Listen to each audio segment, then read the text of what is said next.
Hey everybody, welcome back to Heartland Productions. I'm very excited today to test out this new oven, so stay tuned.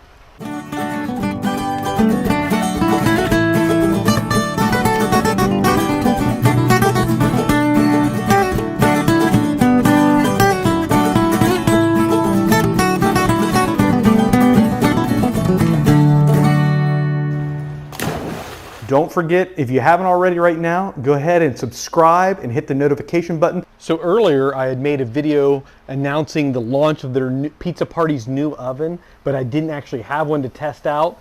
So Pizza Party was actually nice enough to send me the new oven, but right when they were sending it to me, I hurt my foot and had to have surgery. So I'm just finally now getting a chance to use it. So today I'm going to make a couple pizzas to kind of give you my take, the pros and cons of this new Emozione oven by Pizza Party. As you can see here, it's about twice the size of the Adori pizza oven, which is this one on the right.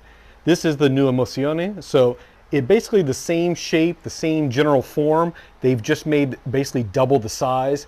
Let's get a little bit of a closer look. Again, this is the Adori oven. If you haven't seen it now, I'll put a link up here. I did a full review on this oven, a great little oven. This one's all covered up. Here's side by side. This is the Emozione for a Pizza Party. These are made right outside of Florence, Italy. So when you order it, they ship it directly from Italy to your house. Here's a look inside at the biscotto stones.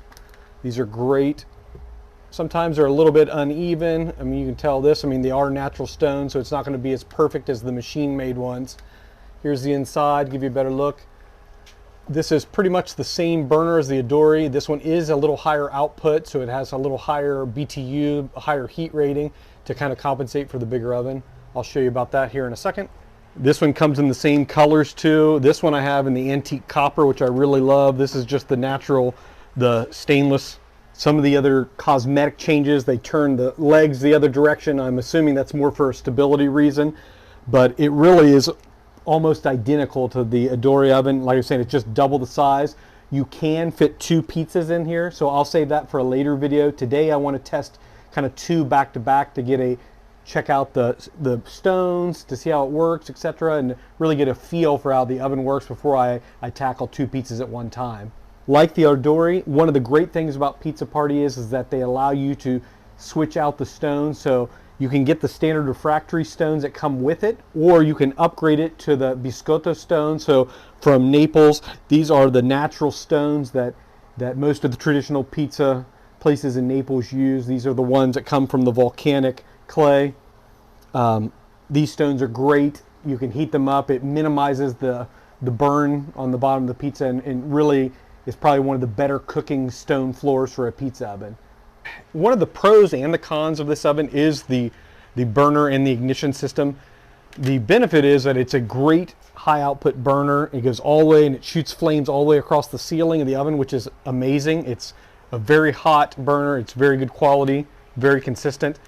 The issue is that they use a manual ignition, manual lighter, so it's not automatic. So you have to hold your left hand here, turn the gas on and push it in. With your right hand, you're having to reach in with a lighter and ignite it at the same time, which if you're a smaller person or you have your oven set up on a big table where it's hard to get to the back and the front at the same time, it can be a challenge because you have to reach both hands and twist and light at the same time. So hopefully in the future they'll upgrade that with an auto ignite burner. So let's go ahead and get this lit so I can show you what the burner looks like. Go over here, you want to push this in and then turn it over here, and that kind of activates the gas. And at the same time, I'm using this hand, and there you go. Once it's burned for a few seconds, let go of the handle. You can see what I mean now. The flames roll right across the top beautifully. So I have my timer set. I'm going to time to see how long it takes to get up to temperature. I like to start cooking when it hits around 750 degrees Fahrenheit minimum, or anywhere between 750 and 850, but usually around 750 is when I start making pizza. Been just about 12 minutes. So the far right side of the oven is 632 degrees.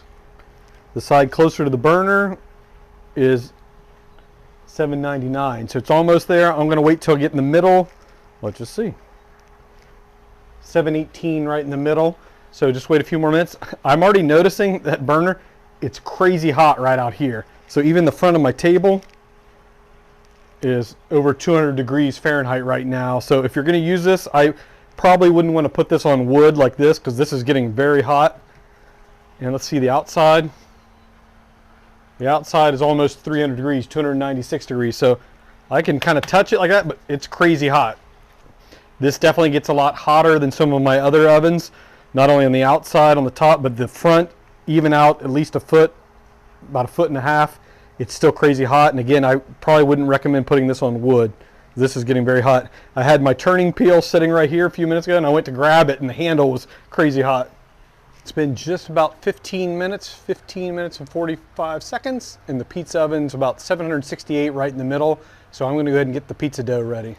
I'm using my Biga dough. This is a last batch I made over the weekend. I froze a couple dough balls, so these have been thawing overnight, and I let them sit out room temperature 3 hours. If you haven't seen my video on that, I'll put a link up in the corner here, so check that out. It never fails. I always forget to bring something out. Today was olive oil. Sprinkle a little semolina in around.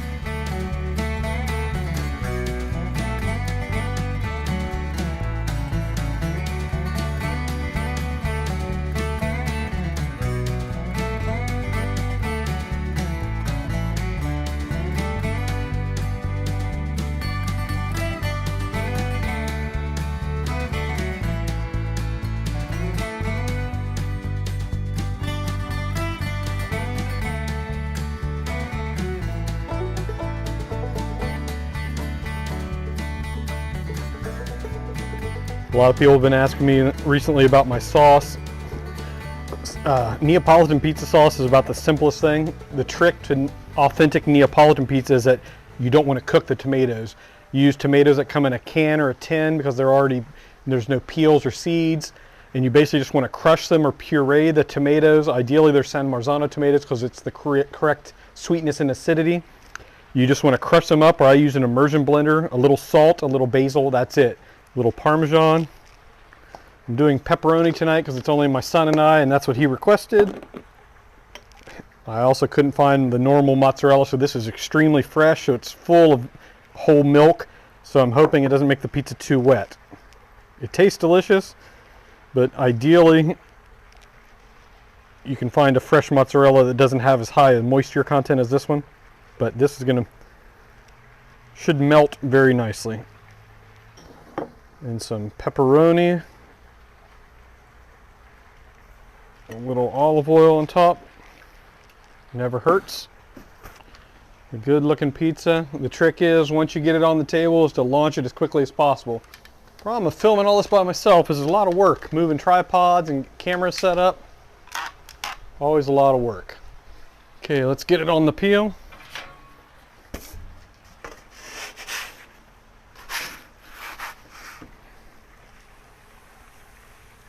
A lot of people also ask why I slide it under instead of pulling it on. I like to touch the outside of the crust as minimal as possible. So I find that if you can slide under without touching it, it makes for the pizza being a perfect circle every time. Sometimes you don't have a choice, but these peels are good. The ones you can get from Pizza Party, these are great, super thin, slides right underneath the pizza. Okay, I launched this one, you can see right in the middle.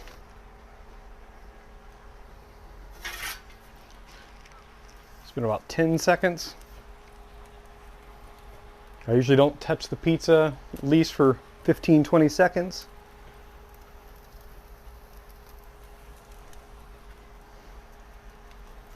I'm leaving the burner on high just to test it out too. Again, this is the very first time I've cooked a pizza in it. I'm going to go ahead and spin it if I can. It's been about 20 seconds.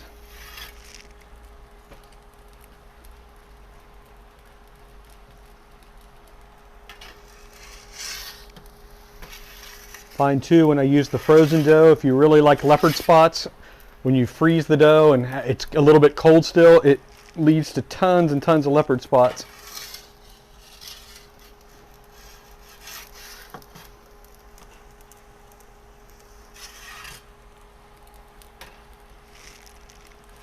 It's been just about a minute. Flip it one more side just to get the bottom good. All right, it's been just exactly 1 minute. Look at that.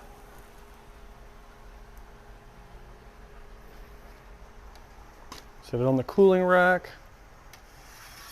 and let's examine it. So everyone's always asking me to show the bottom, so let's see the bottom. I think it turned out pretty good. You can see a little cooking, a little bit, could cook a little longer in the middle. Now I know. Maybe I'll turn the burner down a little bit, but good looking pizza. You can see there, the cheese, there's a little more moisture. I think that's kind of what caused the middle of the pizza not to cook as much as I wanted, because this was very, very high moisture mozzarella. Great looking pizza. Look at that spotting. Again, if you want the recipe, go to my YouTube channel and look at my frozen dough. When you freeze the dough and it thaws and it's a little bit cold still, it releases more gas and it causes a lot more leopard spotting. Sometimes in Naples they refer to this as the measles. It's like, because it actually looks like the pizza has the measles.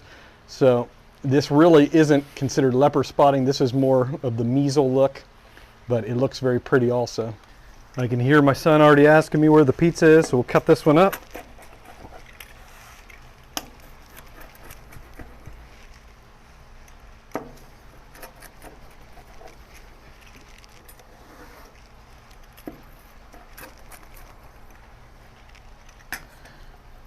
Take just a little bite before he comes out.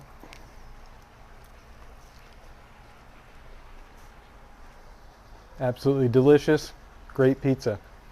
All right, let's make number 2. Okay, the oven's been running for about 30 minutes now. So let's check the temperatures out. Now it's about 844 degrees in the center. Closer, it's at 948. So again, I'm not 100% sure. I think it a lot to do with the moisture in the cheese, which caused the center of that pizza not to cook as much. So I'm going to turn it down a little bit so the top doesn't cook as fast. So I'm going to turn it down. You can see this is what high heat looks like. Let's turn it over here. You can see the little indicator right there. I'm just going to push in and turn it that way. Now I'm on the small one. There's what it looks like on the small. That looks a little too small. Let's go. Let's split the difference, put it midway. Let's see that. Yeah, that looks perfect. Yeah, that looks perfect. That's about the midway medium heat. Here comes pizza number 2. We'll do the same thing, a little semolina.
Let's get this in the oven.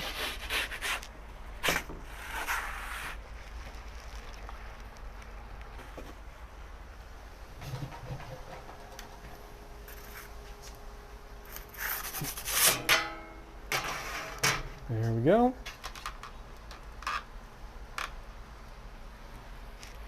Okay, it's been just about 15 seconds. Let's turn it just a bit. Set my camera right up where I can't get to the pizza. I'm moving this over a little bit so I can actually reach it. It's been about 30 seconds.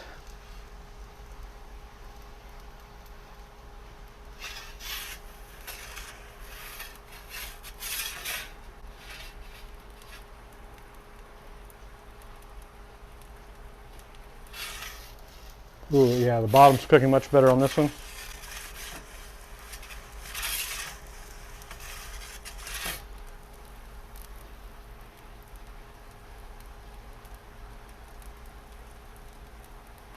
All right, pizza number 2 is ready in about 1 minute, 15 seconds. Let's get it onto the cooling rack. Look at that, another great looking pizza. Let's check out the bottom. Oh, perfect cooked on that one. So yeah, that was the trick. I just needed to turn the heat down just a little bit.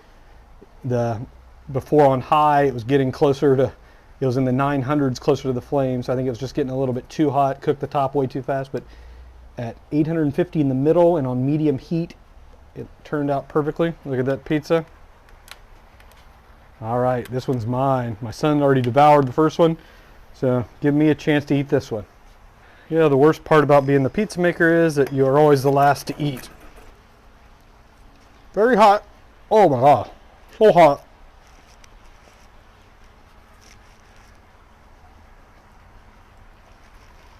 Even more delicious than the first one. The pepperoni is nice and crisp on the top. I'm only eating this on camera because everybody always complains that I never show the bottom of the pizza and I never take a bite and tell us how it tasted. I don't like watching people eat, but I'm doing this for you guys, so I apologize for the eating sounds. That's a great pizza. So all in all, I think Pizza Party made another great oven. If you already have the Adori, you're going to expect the exact same thing. You're pretty much going to get the exact same oven, only bigger. If you've never used a Pizza Party oven, I would definitely recommend getting the Biscotto stone. It makes for an even better cook, and it really sets the stone in this oven apart from some of the other competitor ovens. The price point, they used to have a great sale right before Christmas. I think right now it's around $1,200 US dollars, and I don't believe that includes shipping. So it may be around $1,400 total, but somewhere in that range. So it's just over that $1,000 range. It does hold up to 2 pizzas. So the next video I make with this, I'll show you how to do 2 pizzas at a time with it. This gets hot very quickly. Within 15 minutes, it was already pushing 900 degrees on the side closer to the burner, about 850 on the right side. So after the first pizza, I turned it down to medium, and then it kind of bounced out. It was about 850 degrees all the way across the middle of the stone, which is exactly the way I like it. And the second pizza turned out exactly perfect. The pros are that you have interchangeable stone floor. You can take that out. You can put refractory stone in it if you prefer it, or if you want to save a little money. Then later you can actually order the Biscotto stones later and swap those out. Or if you drop it or it cracks and you break a stone, you can easily replace those. And the Biscotto is a superior stone for cooking pizza. So it's one of the few that you can actually get from the manufacturer that has a gas oven like this that you can order straight from the factory with the Biscotto stone. So that's a great thumbs up. Another pro is that it heats up super fast. 15 minutes on gas on high, it's ready to cook. So compared to some of my other ovens that take up to an hour. So time saving, it's great. It's made in Italy. It's all handmade in Italy. So it's for those people who don't want to order something off Amazon or they're concerned with quality. This is built in Florence, Italy. So everything's built. It's a very basic style, but it's very well made. A con is that it's a little bit bigger size and it doesn't come with a stand. So you have to put it on the tabletop, so it's not as mobile as some of the other ovens I have. So you really can't move it around much. Once it cools down, I can obviously pick it up and move it and maybe buy a table to put it on, but it's not necessarily a mobile oven. Another con is that it's very well insulated because it gets hot very quickly and retains the heat inside, but it doesn't have quite as much insulation as some of my other ovens. So the outside was almost a 300 degrees, so you really can't touch it or get close to it. And it projected heat out quite a bit in the front. I definitely would not use this on a wooden table again. Or for this one, what I'll do is I'll probably pull it out farther so the heat's going out here, not actually onto the tabletop, because this front section was over 200 degrees. Underneath the oven, it was fine. It stayed under 100 degrees, no issues. But this front section, you have to make sure you don't have anything that can melt, or you have to at least pull the oven out far enough where the door of the oven is kind of overhanging or flush with the edge of the table. So that's really it. I'm nitpicking now. For an oven that's less than $2,000, this is a great oven. Cooks great pizza. It's a great size if you want to do more than one pizza at a time. If you want to stay under the $1,000 mark, the Adori is a great oven too. But if you really want that bigger oven for just a little bit more money, you can get the Emozione pizza oven, which is this one, and do 2 pizzas. It's a great pizza oven. I recommend it if you're in the ovens. Feel free to ask me questions, anything in the comments. Let me know what you think, any questions, and I'll do more videos if you guys want to see that too. Thanks again for watching. You know that so before I had made a video comparing,